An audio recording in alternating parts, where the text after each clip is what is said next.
This is Shanks, and this is his twin brother Shamrock. This, however, is also Shamrock.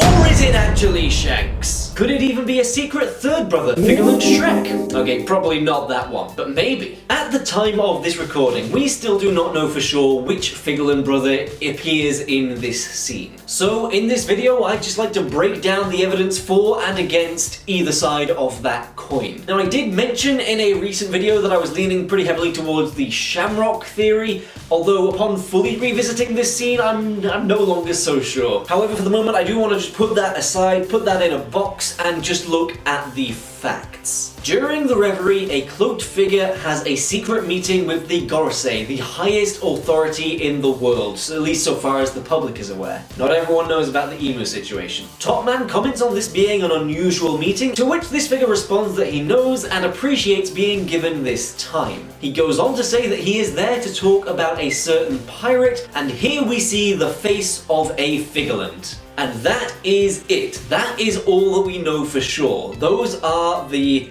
cold, hard facts. Which Figurland is very much still up for debate. Now, if it is Shamrock, him being a God's Knight would most likely place him already at Marie-Joie, which wouldn't quite track with what the Gorosei say here. Well, that sounded weird. Gorosei say. We are the Gorosei, and we have the final Gorosei. There's a reason that I'm not the writer of One Piece. But anyway, what they say here does sort of point the finger back in the Shanks direction. But we're going to circle back to that, and just for the moment, let's imagine that this is Figurland Shamrock having this meeting. So if it is Shamrock, the next question that we have to ask is, why is he there, and who is the certain pirate that he wants to talk about, and why does it have to go so high up the chain of authority? Now, perhaps the most natural assumption would be that Shamrock is there to talk about Shanks, his brother. Being aware that his brother is a Yonko, perhaps asking permission to go and take him down. Another possibility, given what we've seen on Elbaf, is that Shamrock wants to talk about Loki, what with his special bounty and all, and whatever Shamrock wanted to recruit him for. So maybe Shamrock was like, "Oi, I've been hearing about this Loki bloke. Blokey, I call him. I reckon we can get him to join us for something. I reckon we can get him on side." So that's another possibility, but the con of that theory is the amount of time that passes between the Reverie and Elbaf, which I think is like a month, just over a month. I'm not quite sure. I've not quite got the timeline in my head. So that, of course, raises the question of why wait so long? You know, why not just go straight there? You've got the Abyss, you've got the fast travel, you know, why not just get him? To which I suppose the logical answer would be, you know, whatever Shamrock and Gunko are planning there required a little bit more prep time, required a little bit more pre-production than just going straight there, which does track with what we've seen. Now it seems that kidnapping children was their main objective, and Loki was just a little footnote on the way to that lovely Sunday afternoon activity. Another thought I had, and now this is a bit more of a wild card, veering much more into speculation territory, but he could be there to talk about Blackbeard. My thinking for this is, it has to be a pirate who's got a big enough status to warrant talking to the Five Elders about him, and you know, so Blackbeard being one of the Four Emperors, that checks that box. In addition, we know that Blackbeard is currently trying to get Hachinoso recognized as an official world government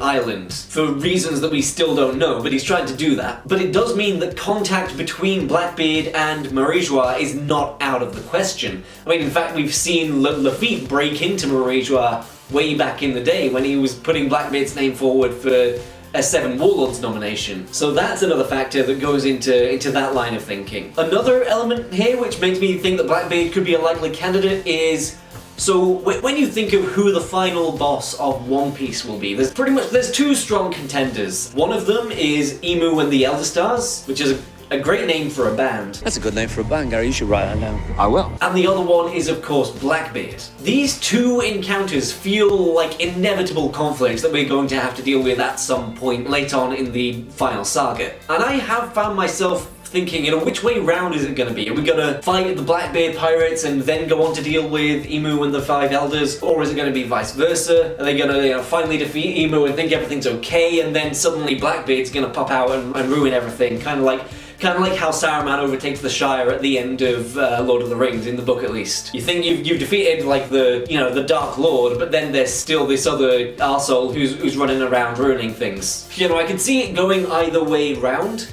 However, there is another option here. What if there evolves some kind of alliance between the Blackbeard pirates and the world government? Then this would give us just an ultimate army of big bads, the biggest bads, and we'd have to face off everyone all at once in some kind of, great emu war. So perhaps this kind of alliance is something that Shamrock is advocating for in this meeting. But I do want to reiterate, all of that was very firmly in the speculation camp, given that literally all we have to go on is the phrase certain pirates.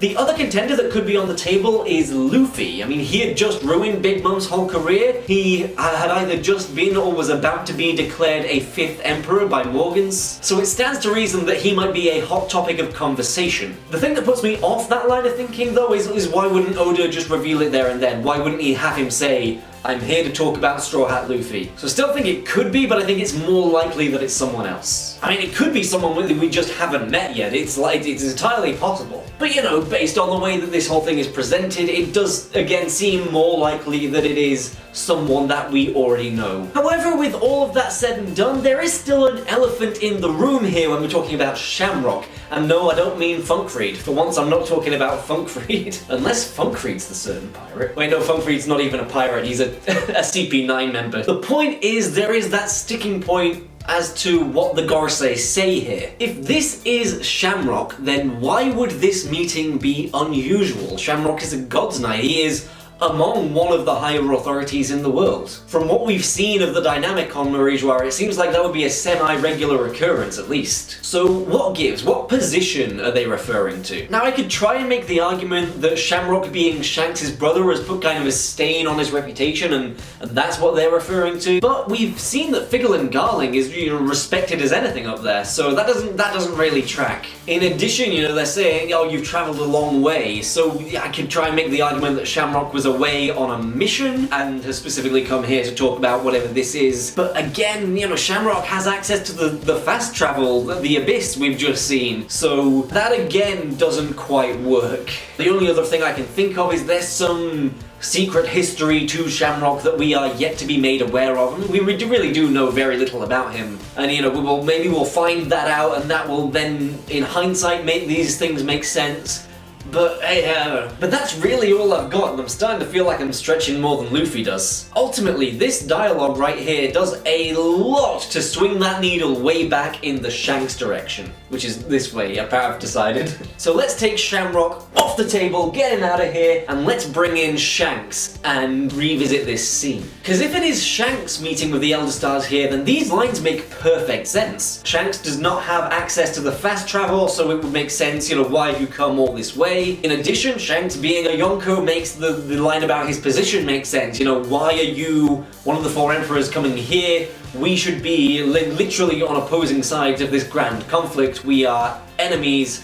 Why have you come here? This meeting between 2 factions that should oppose each other entirely would be highly unorthodox. So that is adding a lot of fuel to the Shanks fire there. In addition, we have what Shamrock said, which is, Shanks did at one point return to the Holy Land. I've seen a lot of speculation that could be, he could have done that after Roger's execution, which is why he didn't want to go and find the One Piece immediately. He found out about his true family and wanted to go and meet them and figure out who he is. And I definitely don't dislike that theory. I like that quite a lot. But it also doesn't discount that Shamrock could have just been referring to this meeting right here. Shanks just returned to the Holy Land just for this. He said, hey, I've got a pirate I want to talk about, and then he was like, peace, I'm leaving. Back to the filth of the lower world for me. But again, I think more pressingly, the question we have to ask is, if this is Shanks, then who does Shanks want to talk about? Now, much more so than Shamrock, I think it would make a lot of sense if Shanks was there to talk about Luffy in some respect, being his mentor,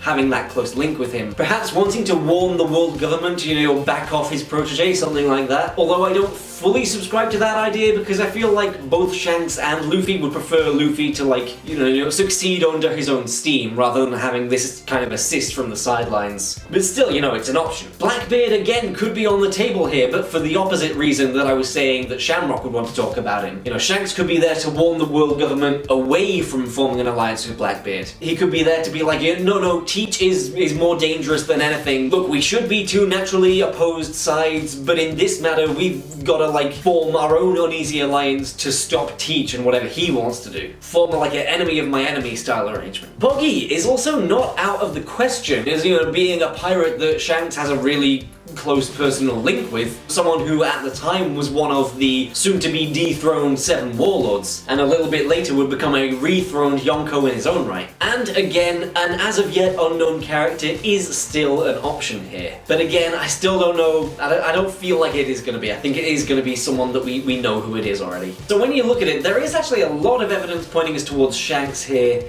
Is there any evidence against Shanks? For me, the main sticking point is his demeanor in this final panel. It just doesn't quite seem like the Shanks we know. While it's true there's still a lot about Shanks we don't know, it does somewhat ring true for me that the person we see in this scene doesn't quite match Shanks's attitude, his demeanor. It doesn't quite match our Shanks. Although evidently this is a serious conversation, I still can't help feeling it.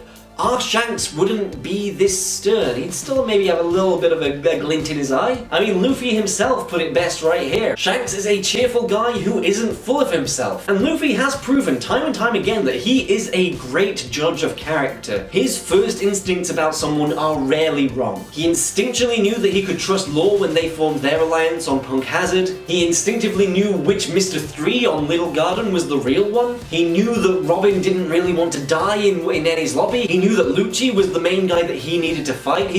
Luffy's instincts are just always right, and I trust Luffy. So even if this does turn out to be Shanks after all, I definitely don't think that he'd be there for any kind of sinister reason. I won't discount that it could be him, but Shanks ain't no rat. That's all I'm saying. One thing I do know is that with One Piece, I've learned to expect the unexpected.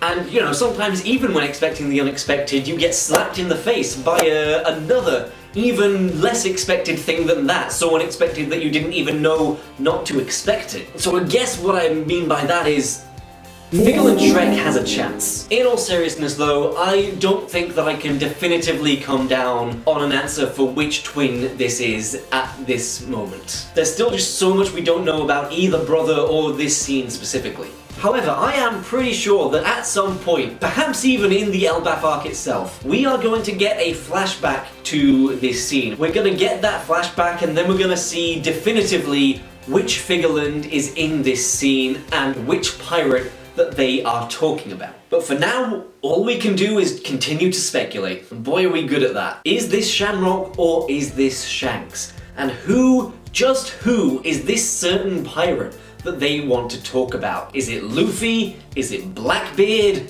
Foxy? It could be, you never know, it's probably not, but it could be. Let me know what you think about this whole situation in the comments section below. Do remember to like and subscribe if you have not already. Thank you all so much for watching this video, and as always, I will see you in my next one. Back to the filth of the lower world for me.